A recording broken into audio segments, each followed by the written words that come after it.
Bem, dando sequência então à nossa terceira aula, nesse segundo vídeo, eu disse que Jesus Cristo, ele era Deus em carne humana e demonstrei aqui nas passagens bíblicas a sua encarnação. E temos também, além do relato bíblico, da descrição bíblica, nós temos um testemunho da história que está presente nas declarações dos pais da igreja e também na declaração do Credo Niceno-Constantinopolitano, chamado Credo de Constantinopla, né? Que lá diz assim, o credo, vocês sabem disso, né? Era uma expressão de fé da igreja, naquilo que a igreja acreditava, né? Em relação a Deus, a Jesus Cristo, ao Espírito Santo, à própria igreja, enfim. Então, nesse credo diz o seguinte: cremos em um Deus, cremos em um só Deus, Pai Todo-Poderoso, Criador do céu e da terra, e de todas as coisas visíveis e invisíveis.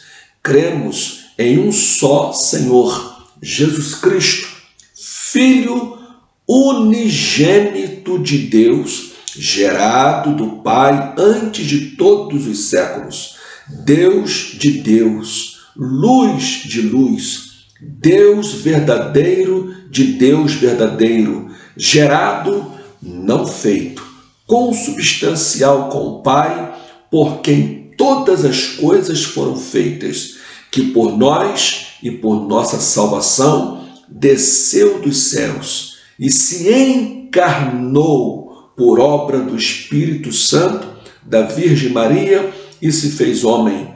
Foi também crucificado sob o poder de Pôncio Pilatos, padeceu e foi sepultado. Ressuscitou ao terceiro dia, segundo as Escrituras, e subiu aos céus e está sentado à direita do Pai. Virá outra vez com glória para julgar os vivos e os mortos, e o seu reino não terá fim. Cremos no Espírito Santo, o Senhor que dá vida e procede do Pai e do Filho, que com o Pai e o Filho é juntamente adorado e glorificado. Ele que falou pelos profetas, e cremos na Igreja una, santa, universal e apostólica. Reconhecemos um só batismo para a remissão dos pecados e esperamos a ressurreição dos mortos e a vida do mundo que há de vir.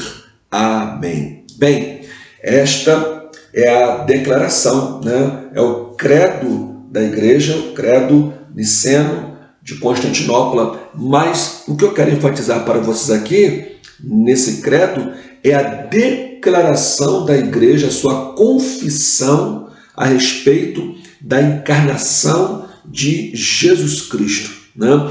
Quando diz que ele se encarnou por obra do Espírito Santo, né? Isso aqui, meus irmãos, é um testemunho da igreja, ou seja, percebam que há um relato bíblico, há uma passagem bíblica ou passagens bíblicas que testemunham acerca da encarnação de Jesus, e agora nós temos um testemunho da história, né? E é o que vai ser, é o que vai se seguir posteriormente, com vários outros testemunhos acerca da encarnação do Verbo, ok? Então, meus irmãos, quando se fala hoje que Jesus Cristo viveu entre os homens, que ele assumiu uma forma humana, um corpo humano, ele foi realmente um ser humano como qualquer um de nós, 100% homem, isso não é uma invenção nossa, não é uma declaração da igreja moderna, né, do século XX ou XXI, não, mas é algo que realmente foi ensinado, foi declarado como fato real e que foi perpetuado pela igreja, ok? Bem, uma outra declaração de verdade acerca da apologética é: tudo o que Jesus, que é Deus, afirmou ser verdadeiro é verdadeiro. Bem, partimos do princípio de que ele é a verdade. E sendo ele a verdade, os seus ensinamentos, consequentemente, são essencialmente verdadeiros. Bem, se você parte do princípio que Deus é a verdade, logo tudo que Deus disser é verdadeiro. Se você parte do princípio que Jesus Cristo disse: eu sou o caminho, a verdade e a vida, né? Ninguém vem ao Pai a não ser por mim. Se ele declara que ele é, por natureza, a verdade, então as suas declarações também são verdadeiras. O que ele disse é verdadeiro. As citações que ele faz do Antigo Testamento são confiáveis. Os exemplos que ele traz do Antigo Testamento para ensinar alguma verdade aos homens, esse exemplo que ele cita é verdadeiro.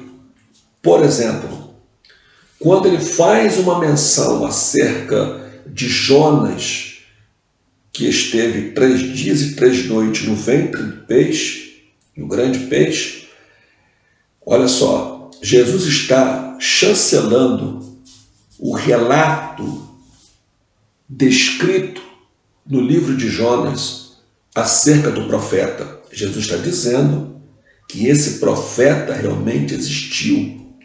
E o que lá está escrito do grande milagre, que ele foi engolido por um peixe depois de vomitado vivo, né? Esse fato realmente aconteceu. Jesus está dizendo que ele aconteceu.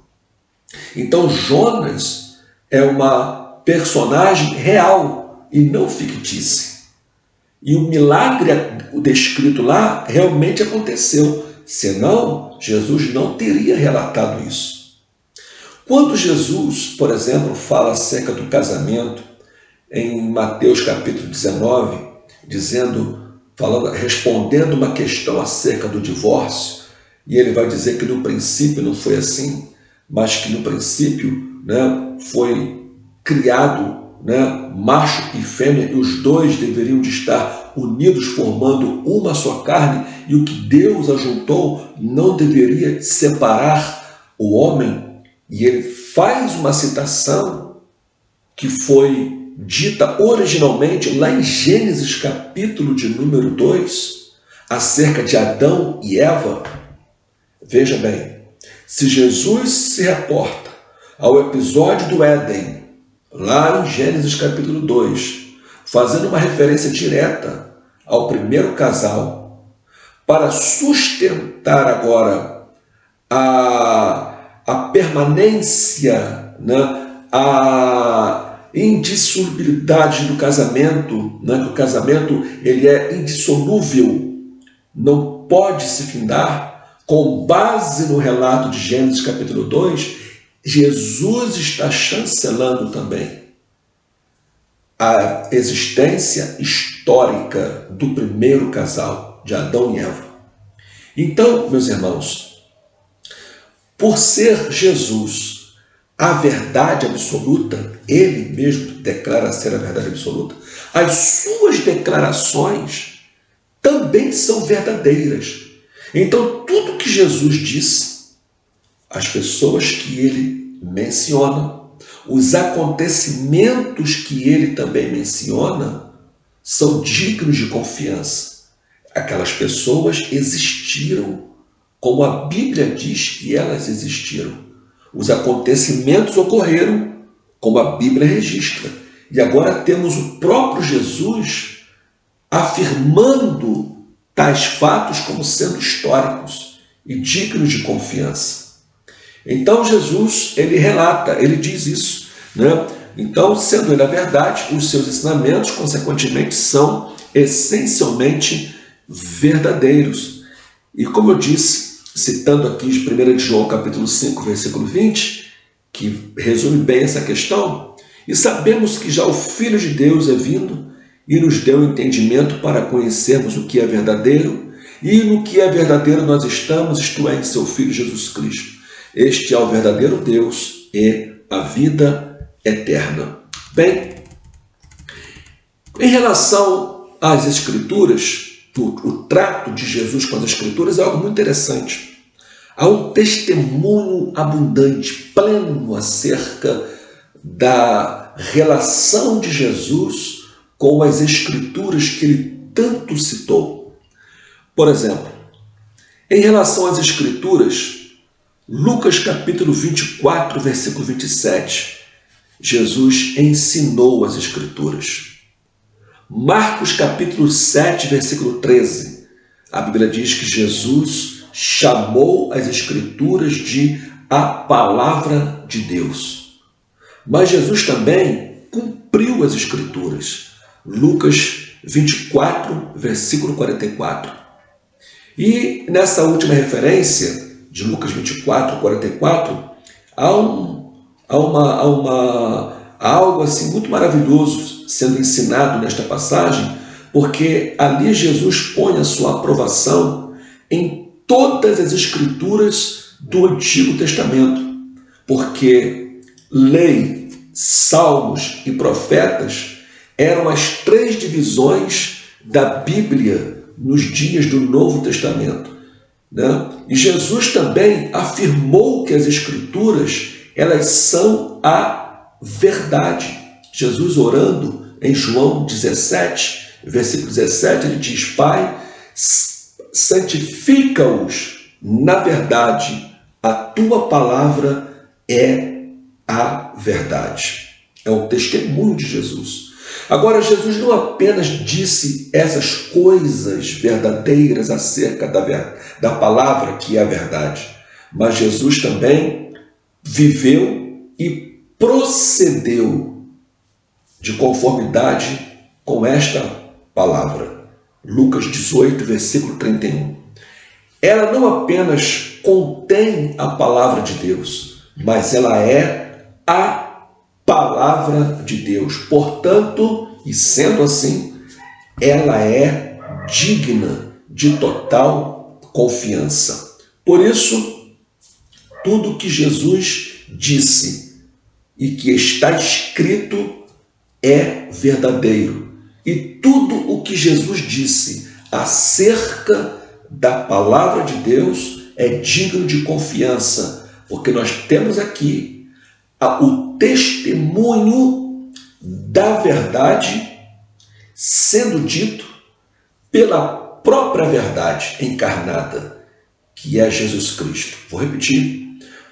Todas as vezes que Jesus faz menção, chancelando um acontecimento do Antigo Testamento, ou fazendo menção de nomes, personagens do Antigo Testamento, nós temos ali um testemunho acerca da verdade no Antigo Testamento, sendo dito pela própria verdade encarnada, que é o próprio Senhor Jesus Cristo.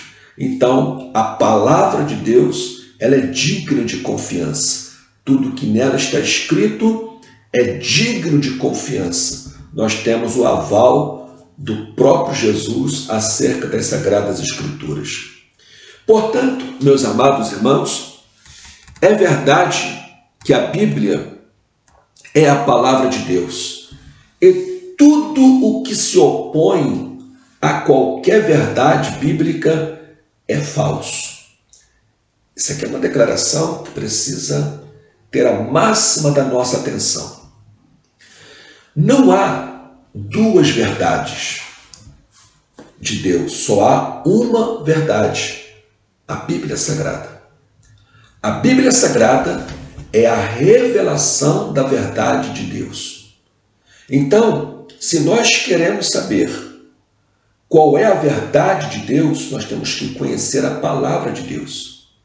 Se nós queremos saber o que é certo e o que é errado, nós temos que saber o que a Bíblia diz acerca destas coisas. Logo, nós não temos duas fontes de consultas absolutas, nós só temos uma fonte de consulta absoluta, que é a palavra de Deus. Sendo assim, tudo o que estiver de acordo com a palavra de Deus pode ser aceito por nós. E tudo aquilo que estiver em oposição à palavra de Deus deve ser rejeitado por nós. Porque somente a Bíblia é a revelação da verdade de Deus. E tudo aquilo que se opõe a ela deve ser rejeitado, porque é a mentira que está se opondo à verdade de Deus. Porque a Bíblia, ela é a absoluta verdade. E qualquer ensino ou pensamento que não se enquadre ao texto bíblico deve ser rejeitado. Isso está claro em Colossenses capítulo 2, versículo 8. Tende cuidado para que ninguém vos faça presa sua, por meio de filosofias e vãs sutilezas, segundo a tradição dos homens, segundo os rudimentos do mundo e não segundo Cristo. Então, nós estamos cercados, desses que querem nos fazer presas suas, com suas vãs filosofias, com seus falsos ensinos, com as suas tradições humanas, tentando nos apartar das Sagradas Escrituras. Então, meus irmãos, temos muito cuidado. Vale para nós o que está escrito. Vale para nós a palavra de Deus. O nosso crivo é a palavra de Deus. O nosso aferidor de medidas é a palavra de Deus. Nós vamos conferir tudo e todas as coisas e todas as informações pela palavra de Deus. Se conferir com a Bíblia, nós aceitamos. Se não conferir, nós rejeitamos. Ah, pastor, mas isso é ser radical. Mas não há outro caminho, não há outra proposta. Ou nós temos um pensamento cristão à luz da Bíblia, ou então nós estamos querendo comprometer a verdade. Nós vamos comprometer a verdade. Ou nós enxergamos a vida, o mundo e os acontecimentos a partir de uma cosmovisão bíblica, ou então nós temos que abandonar a palavra de Deus. Porque nós precisamos, irmãos, falar biblicamente. Temos que pensar biblicamente e temos que agir biblicamente. Então, só nos interessa, como cristãos, aquilo que confere com as Sagradas Escrituras. Caso contrário, não nos interessa. Tem que ser esse o nosso pensamento, tem que ser esse o nosso procedimento acerca de tudo que existe nesta vida, a fim de que não sejamos confundidos pelos ensinamentos errados que existem, ok? Então, este é um desdobramento da apologética, são as declarações, as afirmações bíblicas que nós precisamos conhecer e precisamos estar sempre prontos para fazê-las, ok? Bem, nós temos, meus irmãos, agora um ponto muito importante a ser trabalhado, e já estamos partindo para o final da nossa disciplina, que são as questões que exigem respostas apologéticas. Questões importantíssimas, questões de muita relevância, questões que dizem respeito à existência de Deus, questões que dizem respeito à compreensão, como que nós devemos compreender a existência de Deus e a existência do mal, né, simultaneamente. O problema do mal, o problema do sofrimento, como ajustar, né, a compreensão da existência de Deus e a existência do mal. Também precisamos ter uma resposta convincente com relação à questão da ressurreição de Jesus Cristo. Como evidenciar biblicamente a ressurreição de Jesus Cristo?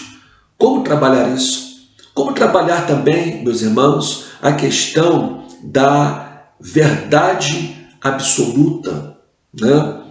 O exclusivismo da salvação em Cristo, a afirmação que nós fazemos, que a salvação só pode ser encontrada em Cristo.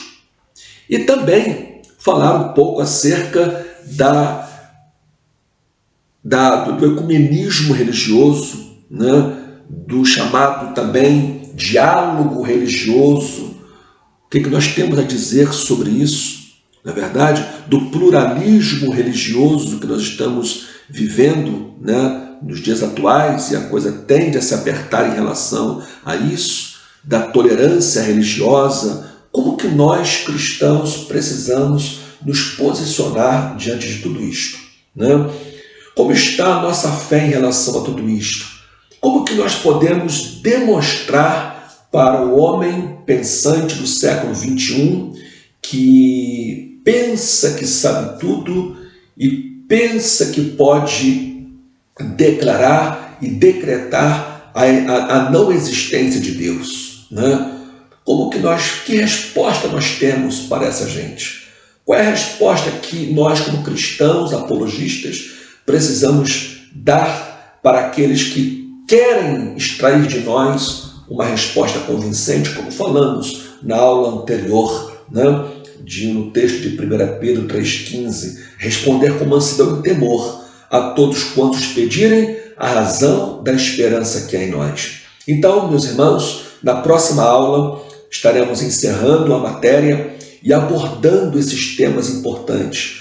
Falaremos sobre a existência de Deus, falaremos sobre o problema do mal, né, do sofrimento. Inclusive, vocês estão fazendo um trabalho sobre isso, não é verdade? Uma resenha sobre o tema, né? Falando também sobre a questão da verdade absoluta, do ecumenismo religioso e do pluralismo religioso e questões relacionadas. Amém? Será uma aula muito interessante, muito importante, e fecharemos então a nossa disciplina. Ok? Deus abençoe. Vamos orar e agradecer a Deus por esta aula de hoje. Senhor, te agradecemos por esta aula, te agradecemos por a tua presença, te agradecemos pela iluminação do teu Espírito Santo, que os teus filhos que têm participado até então desta matéria, desta aula, continuem debaixo da tua graça, debaixo da tua bênção, sendo orientados e guiados por ti em todos os caminhos, em nome de Jesus. Amém, Senhor. Amém. Deus abençoe, em nome de Jesus.